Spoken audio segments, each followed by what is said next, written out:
السلام علیکم ورحمۃ اللہ وبرکاتہ۔ عزیز طلبہ، علوم القرآن میں جو بحث چل رہی ہے اس کا عنوان ہے المناسبات بین الآیات والسور۔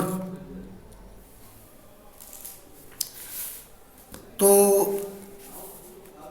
المناسبات بین الآیات والسور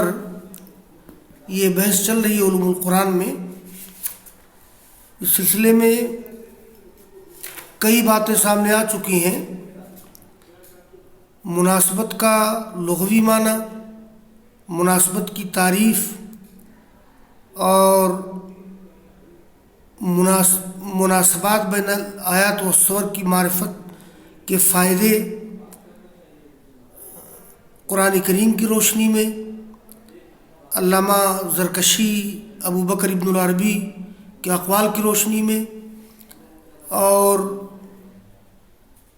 یہ مناسبات کا جو معاملہ ہے یہ امر توقیفی ہے، امر توقیفی نہیں ہے بلکہ امر اجتہادی و امر ذوقی ہے۔ اور ایک بات یہ بھی آئی تھی کہ مناسبات کی تلاش میں تکلف نہیں کرنا چاہیے، اس لیے کہ قرآن کریم کی کسی بھی سورہ کی آیات میں پورے طور پہ مناسبت یا ربط تلاش کرنا یہ دشوار بھی ہے، اس لیے کہ قرآن کریم کا نزول مختلف مواقع پر مختلف حوادث میں ہوا ہے۔ تو یہ ساری چیزیں آئی تھیں، اور پھر ایک بات شروع ہوئی تھی کہ قرآن کریم کی صورتوں میں، آیات میں مناسبت کی مختلف وجوہ کا ذکر کیا گیا تھا، اور آج کچھ اور تفصیل کے ساتھ یہ مناسبت کے تعلق سے باتیں ذکر کی جا رہی ہیں۔ تو مصنف کہتے ہیں وَقَدْ تَكُونُ الْمُنَاسَبَةُ فِي مُرَاعَاةِ حَالِ الْمُخَاطَبِينَ كَقَوْلِهِ تَعَالَى۔ قرآن کریم میں کبھی کبھی مناسبت پائی جاتی ہے جس میں مخاطب کی حالت کی رعایت کی جاتی ہے، یعنی قرآن کریم جن چیزوں کا ذکر کرتا ہے اپنے طرز استدلال میں، اس میں مخاطبین کے احوال کی پوری رعایت کی جاتی ہے۔ اب جیسے قرآن کریم کے جو اولین مخاطب تھے وہ عرب کے لوگ تھے، ان کا سابقہ اونٹوں سے تھا، آسمان کی بارش سے تھا، پہاڑوں میں رہتے تھے وہ لوگ، اور زمین جو سرسبز و شاداب ہو اس کی تلاش میں رہتے تھے۔ تو اللہ نے فرمایا افلا ينظرون الى الابل كيف خلقت والى السماء كيف رفعت والى الجبال كيف نصبت والى الارض كيف سطحت۔ کیا وہ لوگ نہیں دیکھتے اونٹ کو کیسے پیدا کیے گئے، وہ آسمان کو نہیں دیکھتے کیسے بلند کیے گئے، پہاڑوں کو نہیں دیکھتے انہیں کیسے گاڑ دیا گیا ہے، نصب کر دیا گیا ہے، اور زمین کو نہیں دیکھتے اس کو کیسے پھیلا دیا گیا ہے۔ تو دیکھیے اللہ تعالیٰ نے اکٹھا ذکر کیا اونٹ، آسمان اور پہاڑ کا۔ فجمع بین الابل والسماء والجبال مراعاة لما جرى عليه الالف والعادة بالنسبة الى المخاطبين في البادية، یعنی رعایت کرتے ہوئے جس پر یہ لما جرى عليه الالف والعادة، یہ عادت اور انسیت کی رعایت کرتے ہوئے باعتبار ان مخاطبین کے جو بادیہ یعنی دیہات میں زندگی گزارتے تھے۔ کیوں؟ حیث یعتمدون فی معاشہم الابل فتنصرف عنایتہم الیہا، اس لیے کہ ان کا دار و مدار ان کے معاشی مسائل میں اونٹوں پر تھا اور ان کی توجہ اس کی طرف مڑتی تھی۔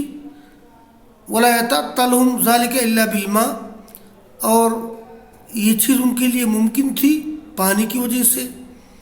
الذي ينبت المرعى وترد الابل، وہ پانی جو یہ گھاس وغیرہ کو یا چراگاہ کو اگاتی تھی، وہ پانی جو چراگاہ کو اگاتا تھا اور جہاں اونٹ پہنچتے تھے، وہاں سے یکون بنزول المطر،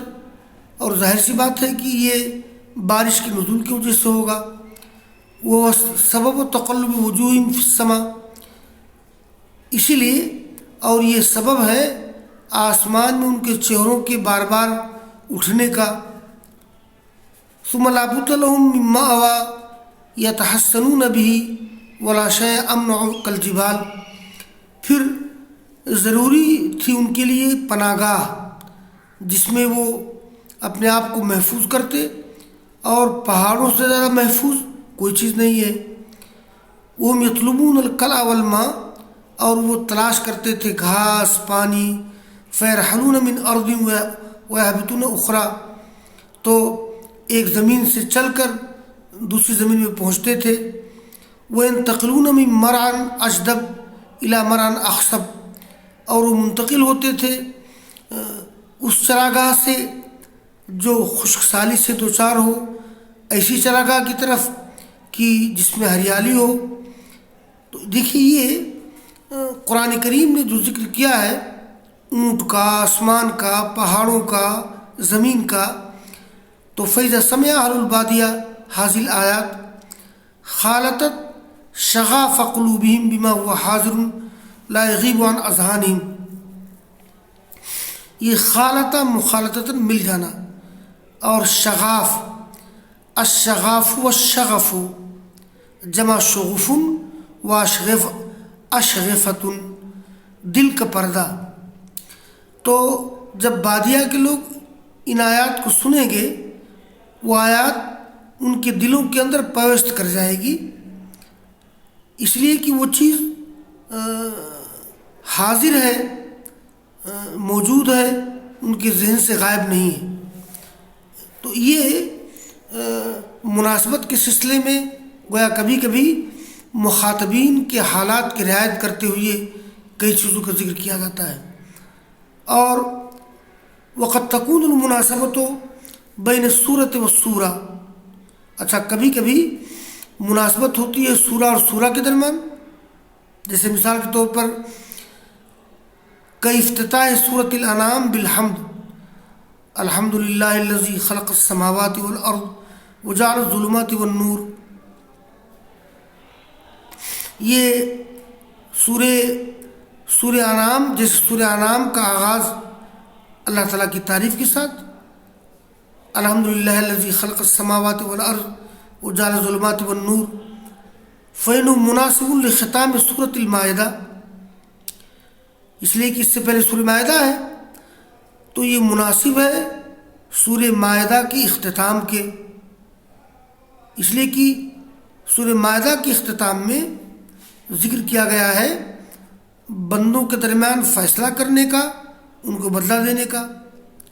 دیکھیے اللہ نے فرمایا ہے نا کہ ان تعذبہم فإنہم عبادک وإن تغفر لہم فإنک انت العزیز الحکیم، اے اللہ اگر تم کو عذاب دے دے تو تیرے بندے ہیں، اگر تم کو معاف کر دے تو غالب حکمت والا ہے۔ تو سورہ انعام کا آغاز اللہ تعالیٰ کی حمد سے، یہ مناسب سورہ مائدہ کے اختتام کے، اس لیے کہ سورہ مائدہ کے اختتام میں اللہ تعالیٰ کی قدرت کاملہ کا ذکر کیا گیا ہے، اس کی مغفرت کا، اس کے عذاب کا، یہ الی آخر سورہ، جیسے کہ اللہ نے فرمایا یہ وقضی بینہم بالحق وقیل الحمد للہ رب العالمین، یہ سورہ زمر کی آیت نمبر 75 ہے۔ وَقُضِيَ بَيْنَهُم بِالْحَقِّ وَقِيلَ الْحَمْدُ لِلَّهِ رَبِّ الْعَالَمِينَ، ان کے درمیان حق کا فیصلہ کیا جائے گا اور کہا جائے گا تمام تعریف اللہ کے لیے ہے جو رب العالمین ہے۔ اور جیسے کہ سورہ حدید کا شروع ہونا تسبیح کے ساتھ، سورہ حدید کی پہلی آیت ہے سبح للہ ما فی السماوات والارض، اللہ تعالیٰ کی تسبیح بیان کرتی ہیں زمین و آسمان کی ساری چیزیں، وہ العزیز الحکیم۔ تو سورہ حدید کا آغاز اللہ تعالیٰ کی تسبیح سے، فَإِنُّ مُنَاسِبٌ لِخِتَامِ سورۃ الواقعہ، تو سورہ حدید سے پہلے سورہ واقعہ ہے، یہ مناسب ہے سورہ واقعہ کے اختتام کے۔ سورہ واقعہ کا اختتام کس پر ہوا ہے؟ فَسَبِّحْ بِاسْمِ رَبِّكَ الْعَظِيمِ، تو سورہ واقعہ کا اختتام ہوا ہے فَسَبِّحْ بِاسْمِ رَبِّكَ الْعَظِيمِ سے، اور اس کے بعد سورہ حدید ہے، تو سورہ حدید کا آغاز بھی سبح للہ ما فی السماوات والارض سے ہے۔ اور کا ارتباط لإلاف قریش بسورۃ اللیل، جیسے اما پارہ میں بسورۃ الفیل، سورہ فیل ہے، الم تری کیف فعل ربک باصحاب الفیل الم یجعل کیدہم فی تضلیل وارسل علیہم طیرا ابابیل ترمیہم بحجارۃ من سجیل فجعلہم کعصف مأکول۔ تو بڑی گہری مناسبت ہے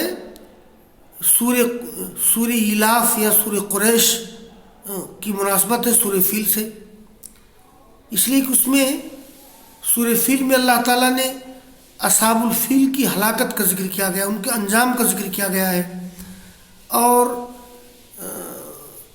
طلبہ جانتے ہیں کہ یہ اصحاب الفیل والوں نے جو حملہ کیا تھا خانہ کعبہ پر، ان کا مقصد یہ تھا کہ مکہ کے لوگوں کو جو سربلندی حاصل ہے، اقتدار حاصل ہے، اس ان کو بے دخل کر دیا جائے، اور وہ لوگ یمن میں ایک خانہ کعبہ تعمیر کرنا چاہتے تھے۔ تو اللہ نے فرمایا کہ یہ ہم نے اصحاب الفیل کو تباہ کر دیا۔ تو اصحاب الفیل کی تباہی کانت عاقبتہ تمکین قریش من رحلتیہا شتاء و صیفا، یہ اس کا انجام ہوا قریش کے لیے ممکن بنا دینا ان کے دونوں سفر کو رات اور گرمی میں۔ قریش کے لوگ جو رات یہ سردی اور گرمی میں، قریش کو لوگ سردی کے موسم میں، گرمی کے موسم میں جو سفر کے لیے نکلتے تھے، اگر اصحاب الفیل غالب آ جاتے مکہ پر تو مکے والوں کا سردی گرمی کے موسم میں شام وغیرہ کی طرف سفر کرنا تجارت کے لیے مشکل، غیر ممکن تھا۔ تو جو اس میں کہا گیا کہ فجعلہم کعصف مأکول لإلاف قریش، قریش کو مانوس کرنے کے لیے، لإلاف قریش ایلافہم رحلۃ الشتاء والصیف فلیعبدوا رب ھذا البیت الذی اطعمہم من جوع وآمنہم من خوف۔ تو بڑی گہری مناسبت ہے سورہ قریش، سورہ ایلاف کی سورہ فیل سے، یہاں تک کہ اخفش نے کہا ہے کہ یہ سورہ فیل کا مربوط ہونا سورہ قریش سے ایسے ہی ہے جیسے کہ قرآن میں آیا ہے فَالْتَقَطَهُ آلُ فِرْعَوْنَ، یعنی موسیٰ علیہ السلام کو آل فرعون نے اٹھا لیا یہ دریائے نیل سے،